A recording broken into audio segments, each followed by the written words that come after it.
You know what it is? It's DJ Scream, Hoodrich Radio, 105.3 to be iHeart Radio, man. Big shouts out to the homie on the Zoom with me, Morgan Pierce. Morgan Pierce is here, chopping it up with DJ Scream. We're about to have a moment of clarity. We do these from time to time on Hoodrich Radio. And given a situation that happened yesterday and kind of went viral on the internet, through a mutual homie, shouts to Shot King, I figured that we would get on the Zoom, have a conversation, and present a moment of clarity. First off, Morgan Pierce, how are you today? I'm doing all right. It's definitely a little emotionally draining just due to the fact of the vulgar DMs and, life threats and before we get there, let's break down the situation so that if someone doesn't know what's going on, we can break it down. So you are Morgan Pierce, and yes. Let everybody know who you are and what you do. I'm Morgan Pierce. I model full-time. I work in a club, Tapas Bar and Lounge. Shout out to Shot King. I've been doing that for quite a while. I'm a regular little Atlanta girl. Was 4K on yesterday. A regular. Was regular. I was 4K on Instagram yesterday, and now it's ridiculous. And that's not what I necessarily wanted, but it's there now. It's there. It is what it is. Life has its twists and turns.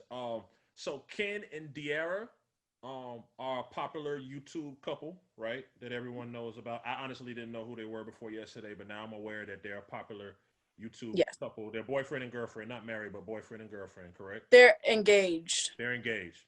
Yes. Okay. So tell your side of the story. What happened, let's say, from inside of the club, which Ken attended, right? Mm. What happened from inside of the club to the moment outside of the club in the parking lot where everybody captured on their phones this viral moment? So I went out with friends. One of my best guy friends, it was his cousin's birthday, and Ken happened to be friends with that cousin, which was his birthday. I'm not going to say that name just because it's already wildfire, but he was there for that reason. So we were, of course, right around the same people. Everybody, when everyone comes into a club, you always say hi to all your peoples that's in the section, which is normal. So that was really what happened. Everybody was like, hi, hello, blah, blah, blah. And then I had just said oh, hi, I know who you are. Obviously I watch YouTube on social media, so I knew who he was. We didn't speak in the club after that. We literally were just around the same people. We didn't speak no more in the club other than a hello. It was the briefest thing ever. Then everyone was leaving. Let me just ask a question because I'm trying to get details in being in the club, because it is a club. Y'all maybe smoking, drinking. Was everybody smoking and drinking and doing what people do? Okay. Imaginably, of course, being in a club, that was going on. I mean, I definitely would say on my end it was, but I was perfectly coherent enough to know where I was and what I was doing and who I was around. That's important. Okay. And then, so everyone was fine.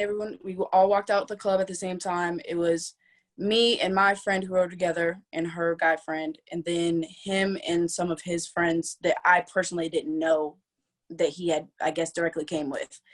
And then we had stopped in the parking lot. Detected at the front door. Sorry. Then we had stopped in the parking lot and literally had the briefest conversation. It wasn't on nothing being flirty. It wasn't on nothing. And again, these are questions people are going to ask. Did he walk up to you? Did you walk up to him? I personally don't want to get into we literally what the conversation is unless you want to, but who walked up to who? We literally walked out at the same time. Okay. Literally walked out at the same time. He had turned around. I don't remember exactly what had started the conversation, but the conversation was started, and it was nothing out of the ordinary or extra. It was just a simple ass conversation. And then there was actually an accident that happened in the parking lot. We were all standing there, and another car had hit a car that was parked in the parking lot. I don't know how that situation worked out with that person, but everybody was standing there oh, and then we were talking about that. That's what had kept the conversation going. We're damn, somebody must be drunk because obviously they hit other people's car in the parking lot. So that was really the end of the conversation, because right after the car accident happened, we spoke about it just really being vocal about it, like, damn, I would be tight if that was my car. I came out and it was fucked up. And then we both, I guess, in a sense, leaned in for a hug. And then that's when it happened. And then I stepped back and leaned on the car, and I was like, like, if you see, when I leaned back, I put my hands like this. And I was like, because I felt it in a sense, but I didn't. Because, yes, I was drinking. I wasn't too drunk where I didn't know, like, oh, he's grabbing on my ass. But it was enough. It wasn't aggressive enough, per se, for me to be like, oh, like, he's touching on me. So then when I leaned back, that's when I put my arms like this. And I was like, did he touch my ass or did he not touch my ass? Then, of course, the video came out, and I was like, oh, okay. So after the ass touching, was there a statement to him like stop or no or anything? I didn't, like I said, it wasn't, he didn't touch me hard enough where I was just like, oh, he's grabbing on my ass. Like, I'm giving you a hug, saying goodbye. I stepped back. Now, I questioned it, yeah, but nothing was said on that end, which on my end, I should have been like, wait a minute, you in this situation, I'm in this type of situation, that shouldn't have been done, whatever the case may be. But it was never nothing as me coming on to him or him coming on to me at all.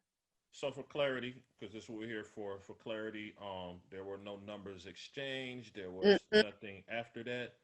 I can agree with you of everything. I don't know if we can say he didn't come on to you because the cameras show. Just because of the ass grab, right. But physically saying, like, vocally saying something, he never said, oh, I'm trying to get with you. Right. Any type of that level. Never even said, oh, you attractive. So none in of the that. streets, we would call it cheap feels. He got him a cheap feel. Cheap feel. Okay. And everybody went home.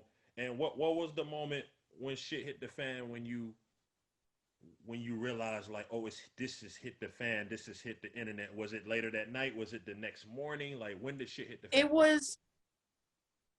I woke up to it. So I didn't get much sleep that night anyways, just because I was out with my friends. But when we had everybody separated, everybody left, again, no numbers were exchanged, no DMs were exchanged before or afterwards. This, to be very clear, this was the very first time we have met in person. Okay.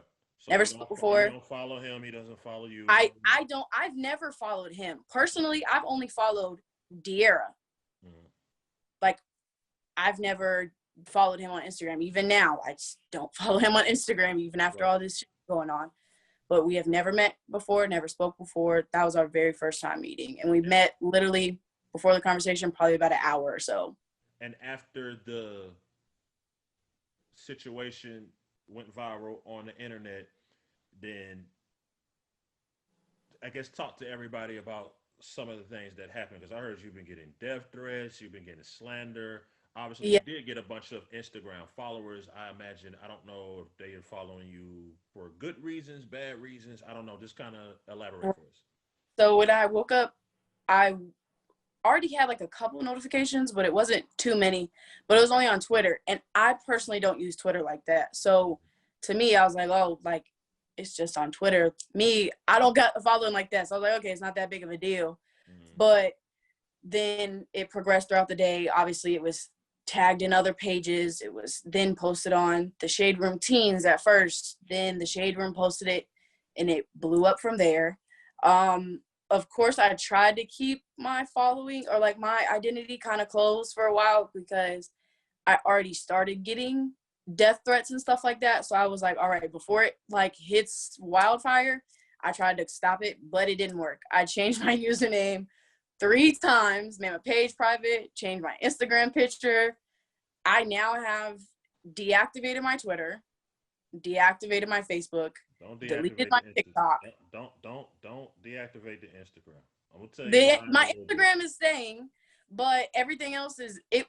Instagram itself is a lot.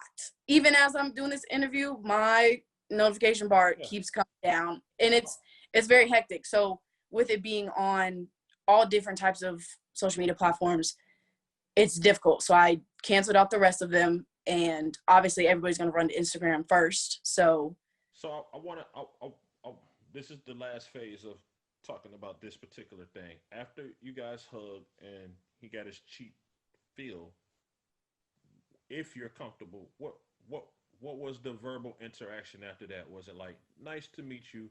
Was it like what was the vibe after that? Even if it's from Ken's side, It, like what was the vibe after that? Because it everybody didn't wants to know everybody, and we understand what you're saying with the reaction and the nature of what time it was and everything. Like what happened after that?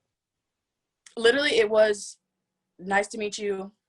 By nothing else was said. Gotcha. Like literally, it was nice to meet you. He turned and my friend was standing literally right next to us, but he turned and he was like, he just did this. He went to his car. We went to our car. Nothing else was said. Gotcha. Literally. And then, okay, you haven't talked to Ken. Don't plan on talking to Ken. De'Ara is Right. not one of the people threatening to kill you, I imagine. You haven't talked to De'Ara. I haven't spoke to De'Ara. I haven't seen her post anything. The only thing that I have seen posted was what Ken had said this morning. And honestly, that's what I've kind of been waiting for, was for one of them to speak on it in some type of sense, so that way I could speak on it. Mm-hmm. But again, Ken and I have not spoken, didn't speak beforehand, not currently speaking, not collaborating stories, not doing absolutely none of that. Okay. Whatever he says, what he says, and whatever I have said is literally whatever I have said. As a black woman, you're dealing with another black woman who's in a relationship, engaged. I take it that do you feel for De'Ara? Do you feel? I personally do, just because it's gotten to be such a big thing. Mm-hmm. And from my perspective, and I guess per se from Ken's perspective, it wasn't nothing more than that. Mm-hmm. But the world is perceiving it to be more, Mm-hmm. and perceiving it to be, and time out again, and this is for everybody. I think that having a conversation in the parking lot is harmless. The thing that everyone is zooming on is the ass grab. it is not that you did it back. You did, like I said, I don't think you had ill intent. It's not that you turn around and smile, jump, did cartwheels, or nothing crazy of that nature. Right. But it's clear as day that it happened. So Right. whatever his story is, I'm sure he'll tell the story, whatever it was. That's why I asked earlier on, and this is not an excuse for it, but we're all grown people here, and we've all been in nightclubs, and we've all got to drinking and smoking, and maybe Right. some things might have happened that you wake up the next day and be like, I fucked up. You know what I'm saying? Right. So that's number one. I guess to speak to your character, so you can speak to people now, more clarity, for the people that might call you a home wrecker, for the people that might call you all of these names that are calling you on the internet, like speak to the people and give a testament to your character and who you are as Morgan Pierce. A homewrecker is definitely not what I am. I am personally going through a relationship standpoint, being married myself. So you're married. I'm married, but we have been separated. Okay. So that's another thing that's been up in the air, but that can be spoken on in a minute. But I never had no ill intentions to break up Ken and De'Ara or get money out of Ken or blackmail him. I didn't have somebody take the video, nothing like that. I didn't try to set it up. I'm not that type of person. I don't want to be perceived as that type of person. Like, I'm a mom. I love my child, but it's been put on social media that I'm not a fit mother and I haven't tried to see my child, which is unrealistic because I just seen my daughter last week. And Tuesday, I just asked my ex if I could see her today. So it being put on social media that I'm a bad mom, I'm a homewrecker, all this other stuff, I don't like that because I'm not by any means. Right. The thing I want the most is for my daughter to grow up, be smart, be well taken care of. Even with me and her father being separated, I know she's going to grow up and have a good life regardless. So all that perception, it hurts, definitely. I could feel the pain and sense the pain in you, and I'll just say some of the things that I said to you beforehand. If your heart is always pure, your intentions is pure, and you stand with truth, in the end, it might not make sense right now, but in the end, it's going to all make sense. And the world and the universe works in mysterious ways. I mean, again, you're a lot more popular, or at least a lot more people are following you on social media than they were yesterday. So, like I said, as a model and everything you want to do as a businesswoman, you got to take advantage. We've seen a lot worse, and people become. Let's just keep it real. We've seen Kim Kardashian's rise. Not to say that that's where you're trying to go with it, Right, right. but I always tell people sometimes you got to take lemons and make lemonade. That's all you can really do with them. You know what I'm saying? Right. So I appreciate your time. You know what I'm saying? You got this outlet anytime you want to speak on it. I hope that it all works out. Like I guess I'm an optimist. I know you'll be okay. I'm sure you're a praying person. People are praying for you. Um, Even for Ken and De'Ara, I hope they figure it out. Like people make mistakes. I don't know the what is it the ins and outs of their relationship. I don't know if that's something that they go through on a daily basis or not. Like I said, I didn't know who they were before yesterday, but hopefully everybody could be okay a few days from now and go back to what may be their normal lives. And as far as the people on the internet, we all been there.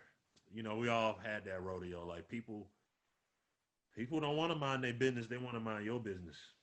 Yeah. You know what I'm saying? Yeah. You want to give everybody your Instagram, website, anything before we slide? My Instagram is just _ Morgan Pierce. Okay, If you cool. can't find it, it's all over the shade room. So just take a peek. It's somewhere. Right. Any entrepreneurship things up your sleeve? Anything going on you want people to know of before you slide? I got a few things going on, but I think I'll wait to talk about them. Okay. I'm gonna get this situation a little time to die down, and then, you promote it how I need to promote it because I have that platform per se now to do those things. Okay. Big shouts out to Morgan Pierce. Moment of clarity on Hoodrich Radio. I appreciate your time. Salute to you. Salute to you. It's 105.3 The Beat.